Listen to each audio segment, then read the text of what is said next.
الحمد لله على إحسانه والشكر له على توفيقه وامتنانه وصلى الله وسلم على خاتم النبيين وإمام المرسلين سيدنا محمد بن عبد الله الأمين وعلى آله الطيبين وأصحابه الغر الميامين ما اتصلت عين بنظر ووعت أذن بخبر وسلم تسليما كثيرا كثيرا.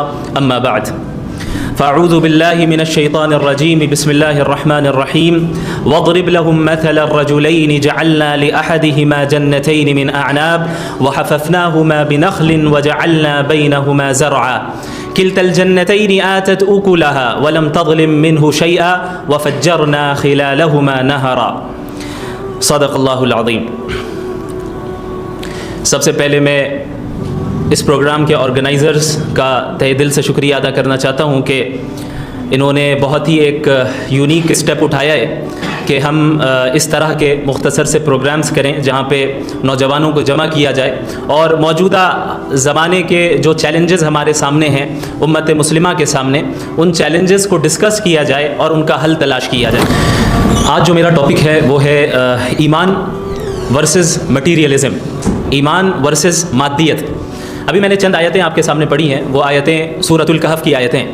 اگر ان آیتوں پر ہم غور کریں اور ان کی تفسیر کو سمجھنے کی کوشش کریں تو ہمیں ایسا محسوس ہوتا ہے اور ایسا معلوم ہوتا ہے کہ گویا یہ آیتیں آج کے زمانے کے متعلق ہی نازل ہوئی ہیں.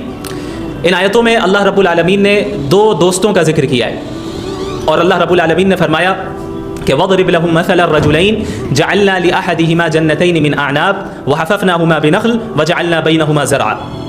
کہ آپ لوگوں کے سامنے دو دوستوں کا ذکر کر دیں، ان کا واقعہ بیان کر دیں.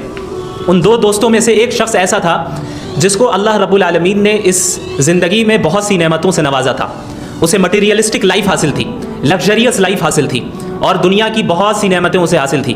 اللہ نے فرمایا کہ اسے اللہ رب العالمین نے دو باغات دیے تھے.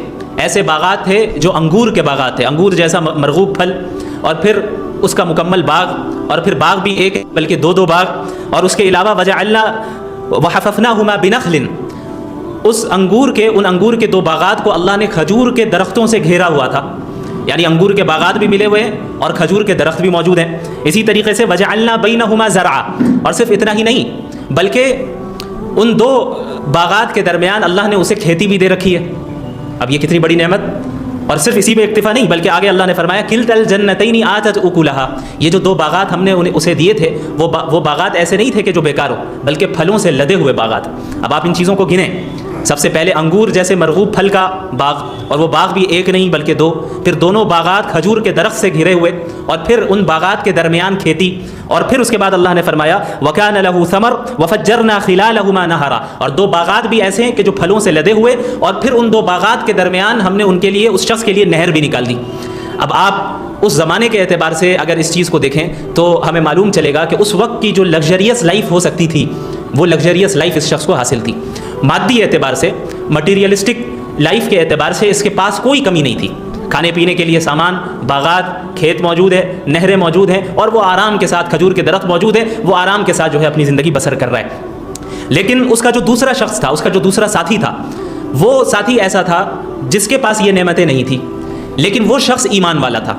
دو دوست تھے جس کے پاس دنیاوی نعمتیں تھیں، لگژریس لائف تھی. وہ شخص ایسا تھا جو مومن نہیں تھا، لیکن اس کا جو دوست تھا وہ مومن تھا، لیکن اس کے پاس یہ نعمتیں حاصل نہیں تھیں. تو ان دونوں کے درمیان کچھ کنورسیشنز ہوئے، کچھ ڈسکشن ہوئی، جس کا ذکر اللہ نے سورۃ الکہف میں فرمایا ہے. اور اگر ہم اس چیز کو اور ان آیتوں کو اور ان آیتوں سے جو ہمیں لیسنز ملتے ہیں، اگر ہم نے ان کو سامنے رکھا تو میں سمجھتا ہوں کہ آج کی زندگی میں اور آج کے زمانے میں جہاں ہمارے یہاں ویسٹرن سویلائزیشن کا غلبہ ہے، مادیت کا غلبہ ہے، مادہ پرستی کا غلبہ ہے، مٹیریلزم کا غلبہ ہے، جہاں ہم نے مٹیریلسٹک لائف کو ہی سب کچھ سمجھ کے رکھا ہے، اللہ نے ان آیتوں کے ذریعے آج کے زمانے کے لوگوں کو خاص طور پر رہنمائی فرمائی ہے.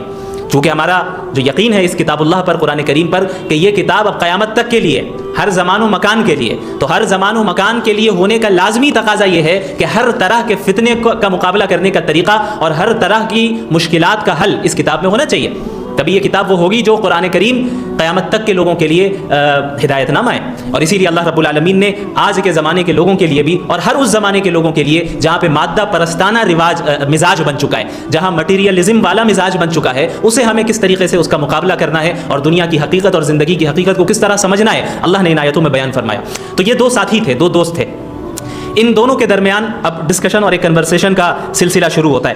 اللہ فرماتے ہیں کہ یہ جو شخص تھا جسے مٹیریلسٹک لائف حاصل تھی اور لگژریس لائف حاصل تھی, اسے اس اپنی لگژری کا جو ہے نشہ اس کے اوپر چڑھا ہوا تھا, جیسا کہ ہمیشہ ہوتا ہے مالدار لوگوں کے اوپر جو ہے ایک مالداری کا اور غرور اور تکبر کا ایک نشہ چڑھ جاتا ہے. اہل حکومت کے اوپر حکومت کا نشہ رہتا ہے, عہدیداروں کے اوپر عہدے کا نشہ چڑھ جاتا ہے, جاگیرداروں کے اوپر جاگیر کا جو ہے نشہ چڑھ جاتا ہے, بزنس مین کے اندر بزنس اور تجارت کی ترقی کا غلبہ اور اس کا اثر اور نشہ چڑھ جاتا ہے. بس اسی طریقے سے اس شخص کے اوپر بھی یہ اثرات ظاہر ہوئے, اور اس شخص نے اپنے دوست سے کہا, وہ دوست جس کے پاس جو غریب تھا, اس سے کیا کہا, وَكَانَ لَهُ ثَمَرٌ فَقَالَ لِصَاحِبِهِ وَهُوَ يُحَاوِرُهُ أَنَا أَكْثَرُ مِنْكَ مَالًا وَأَعَزُّ نَفَرًا.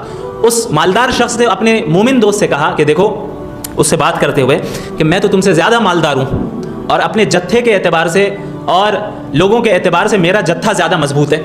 اب جو مالدار ہوتے ہیں اس کے پیچھے 8 لوگ اور آگے 8 لوگ گھومتے پھرتے ہیں کہ نہیں, تو اسے اس پر بھی غرور ہوتا ہے کہ بھائی کوئی میری جوتیاں سیدھی کر رہا ہے, کوئی میری کار کا دروازہ کھول رہا ہے, کوئی دھوپ میں مجھے امبریلا لے کر کھڑا ہے, کوئی میرے لیے پانی لا رہا ہے, کوئی مجھے باس کہہ رہا ہے, کوئی میرے سامنے ہاتھ باندھ کر آفس میں کھڑا ہے. تو یہ ایک غرور اور تکبر اس سے الگ آتا ہے.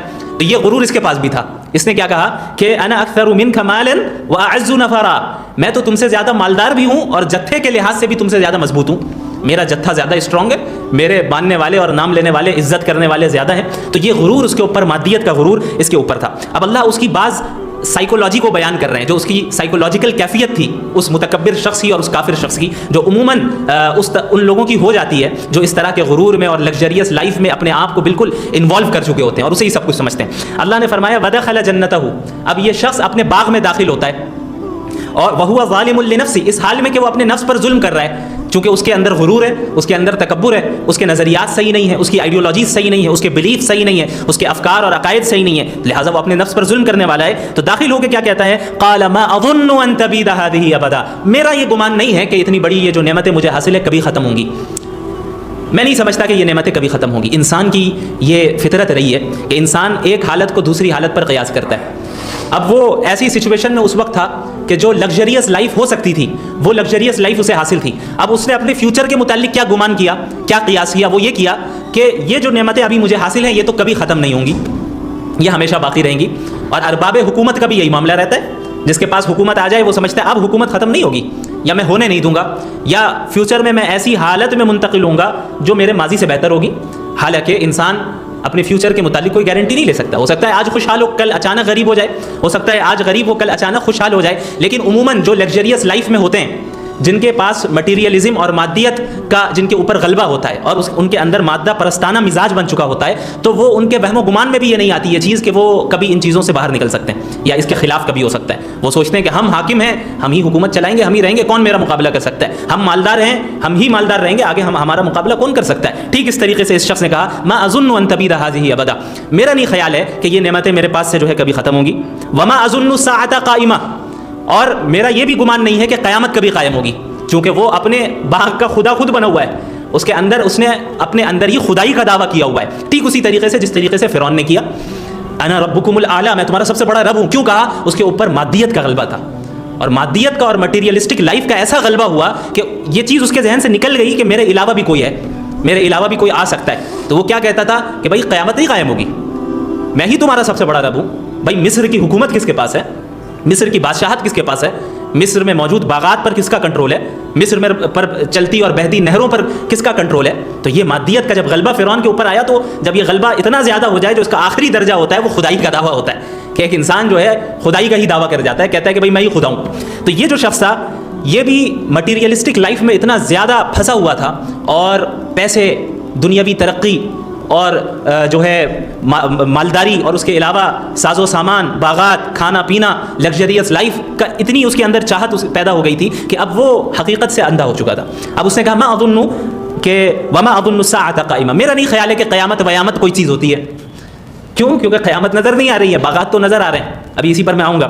وما اظن الساعة قائمہ, اگر آپ نے ایک اصول کو سمجھ لیا جو میں انشاءاللہ عنقریب بیان کروں گا, اس اصول کو اگر آپ نے اپنے ذہن و دماغ میں, دل و دماغ میں بٹھا لیا, انشاءاللہ تعالی آپ کبھی بھی وہ اعتراضات یا ویسٹرن دنیا کی وہ آئیڈیالوجیز جو اسلام کو چیلنج کر رہی ہیں ان کے سامنے کبھی نہیں جھک سکتے آپ.